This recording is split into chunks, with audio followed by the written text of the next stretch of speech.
Ra'iisul Wasaaraha Soomaaliya Maxamed Xuseen Rooble oo ku dhawaaqay in si degdeg ah loogu wareejiyo Somaliland lacag dhan 11 milyan iyo 700 oo kun oo dollar xilli ay magaalada Hargeysa la tacaalayso khasaarihii baaxadda weynaa ee ka soo gaaray dabkii ka kacay suuqa ugu weyn Hargeysa ee Waaheen oo ay dad badan ku hanti beeleen.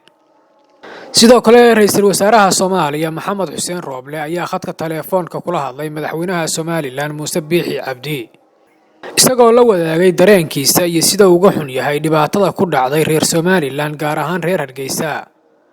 Rooble ayaa waxa uu sheegay inuu aad uga xun yahay dhibaatada ku dhacday shacabka Somaliland isagoo muujiyay garab istaag buuxa.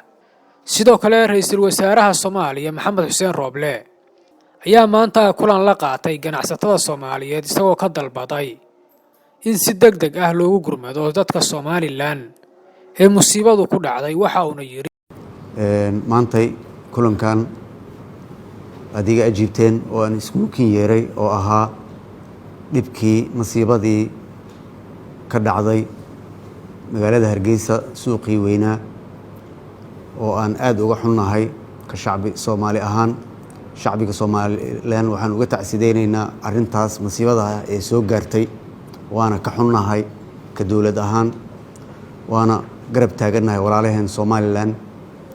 waxaan rabaa halkan inaan si gaar ah ugu sheego in shacabka Somaliland dadkii masiibadaasi ka soo gaartay magaalada Hargeysa oo markasta noo soo gurman jiray shacabka Somaliland markasta way noo soo gurman jireen dhibaatooyin markayna qabsadaan wayna garab istaagi jireen.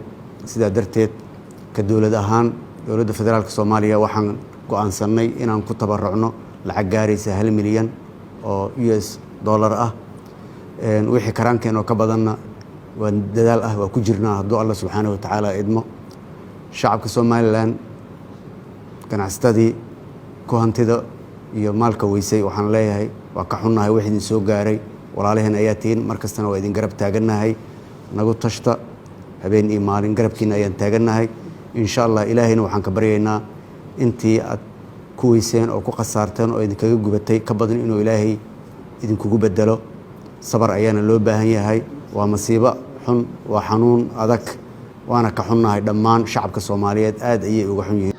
intaas ayaan ku soo koobaynaa warbixintii aan ku eeganay dadaalkii uu Ra'iisul Wasaaraha Soomaaliya waday Maxamed Xuseen Rooble. fadlan u gudbi asxaabtaada.